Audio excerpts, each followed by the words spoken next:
Selamat pagi Romo dan teman-teman sekalian. Di sini saya Aryan Gabriel dari kelas Retorika A akan membahas tentang Kitab Keluaran. Nah, pada slide yang pertama ini pertanyaan adalah apa yang akan kita bahas dari Kitab Keluaran. Kita lanjut ke slide berikutnya. Yang akan kita bahas itu ada 3 bagian. Yang pertama adalah prolog. Siapa penulis, kapan dan di mana dituliskan, bagaimana situasi jemaat, itu termasuk latar belakang dituliskannya, ketika penulisan, tema dan tujuan kitabnya. Nah, yang kedua adalah isi kitab, secara garis besar dan susunan dari Kitab Keluaran. Dan yang ketiga itu adalah epilog, mengenai kesimpulan dan kesan atas Kitab Keluaran. Slide selanjutnya yang akan kita bahas adalah prolog. Kitab Keluaran merupakan kitab kedua dalam Pentateuk. Kitab ini bisa disebut sebagai Injil dalam Perjanjian Lama. Mengapa demikian? Karena kita tahu bahwa dalam Kitab Keluaran juga berisi berbagai hukum, terutama adalah 10 perintah Tuhan. Nama Keluaran menunjukkan awal kisah yang menampilkan renungan karya pembebasan Allah, mengeluarkan bangsa pilihannya dari Mesir. Seperti yang kita tahu, Allah membimbing umat Israel melalui perantaraan Musa, mengeluarkan mereka dari Mesir menuju ke Israel. Nah, penjunting akhir kitab ini itu kurang lebih 400 sebelum Masehi. Dia berhasil memadukan baik karya para pendahulunya maupun beberapa tradisi yang berdiri sendiri. Banyak tradisi yang berdiri sendiri seperti yang kita ketahui. Nah, namun berdasarkan sumber-sumber yang saya dapatkan, itu saya tidak dapat mengetahui secara pasti kapan dan di mana kitab ini dituliskan. Namun perkiraan dituliskan adalah sekitar tadi 400 sebelum Masehi. Namun untuk tempat dan waktunya itu cukup sulit untuk dikatakan secara pasti. Namun perkiraan adalah 400 sebelum Masehi. Situasi jemaat pada saat itu bagaikan awal penciptaan hidup mereka sebagai bangsa beriman. Mengapa dikatakan demikian? Karena kita tahu bahwa dengan adanya bimbingan Musa untuk menggiring bangsa Israel bangsa Israel menuju Israel. Nah, disitulah ibaratkan banyak sekali awal hidup mereka yang mereka bangun lagi dari awal.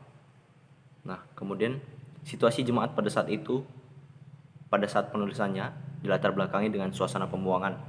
Karena kita tahu bahwa perjalanan dari Mesir menuju Israel itu memakan waktu sekitar 40 tahun. Nah, dalam perjalanan itulah diibaratkan suasananya adalah suasana pembuangan. Tema yang dibahas memiliki 3 tema utama. Nah, jadi tema yang dibahas dalam Kitab Keluaran ini ada 3 tema utama. Yang pertama adalah kisah keluaran dari Mesir berkat bimbingan Musa.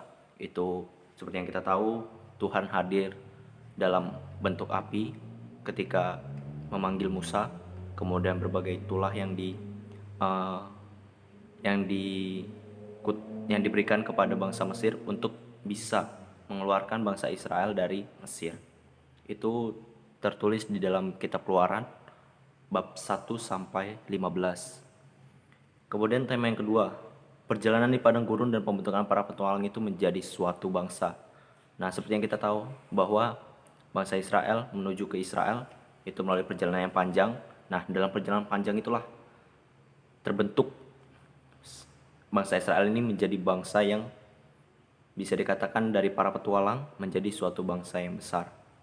Kemudian yang ketiga, peristiwa Sinai, yakni ikatan perjanjian dengan Allah dan akibatnya bagi tatanan kehidupan bangsa, terutama tata kehidupan religius mereka. Nah, dalam peristiwa Sinai yang kita ketahui adalah bahwa ketika itu Tuhan memberikan 2 loh batu yang berisi 10 perintah Tuhan.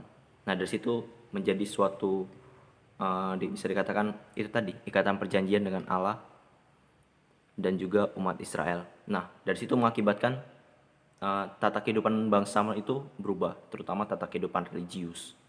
Itu tertulis dalam Kitab Keluaran bab 19 sampai 40.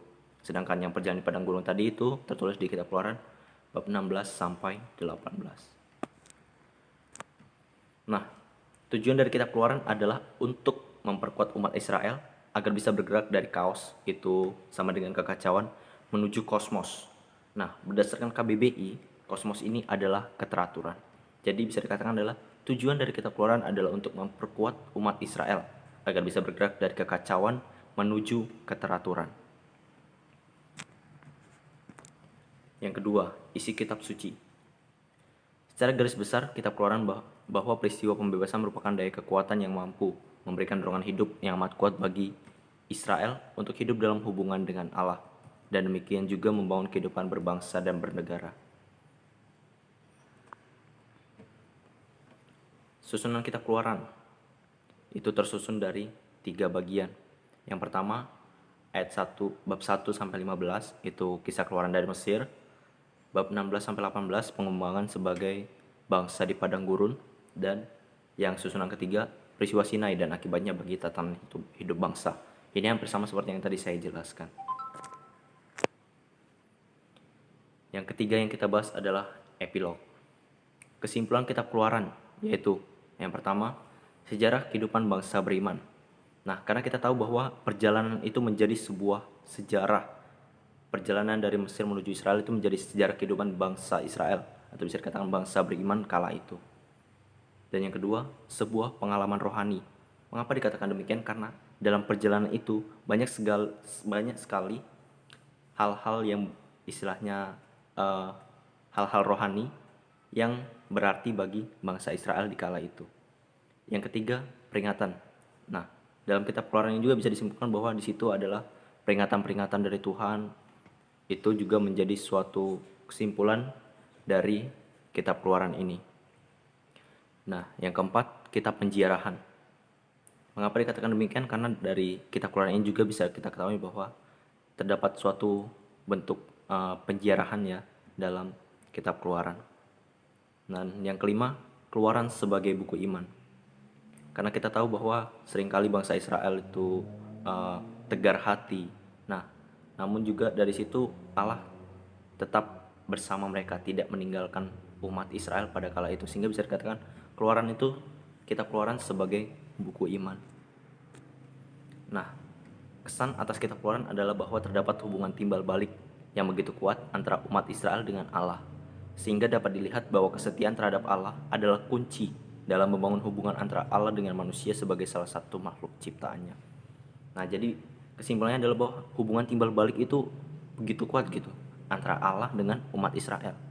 Nah, dari sini kita bisa melihat bahwa kesetiaan umat Israel terhadap Allah itu adalah kunci untuk membangun hubungan yang tadi itu, hubungan antara Allah dengan manusia.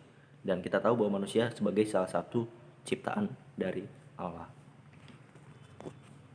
Nah, daftar pustaka ini saya ambil dari 2 buku, yaitu Tafsir Alkitab Perjanjian Lama dan Seluk-beluk Kitab Suci. Ini Tafsir Alkitab Perjanjian Lama karya Diane Bergan, CSA, dan Robert J. Karis, OFM, tahun 2006. Dan buku Seluk-beluk Kitab Suci karangan San Dharma Wijaya tahun 2013. Mungkin itu saja dari saya dan terima kasih.